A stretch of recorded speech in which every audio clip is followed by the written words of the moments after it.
պահը անհրաժեշտության դեպքում ես երկրում եմ հարմար, ես խոսեմ։ Պարոն Կարապետյան, երբ է պարոն երկրի թիվ 1 մարդու կողմից Նիկոլ Փաշինյանի կողմից ձեր ընտանիքը թիրախավորվել է։ Ասում են ձեզ լրացնելու Մեր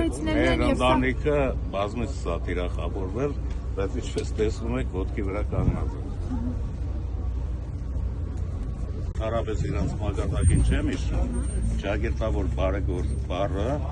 հետո որ ասում է, գոնե թողամաչի ինչ բառա օգտագործեց։ Ես իր մակարդակի մարդ չեմ, որ իր լեզվով իր հետ խոսեմ։ Ես դասատուի տղա եմ։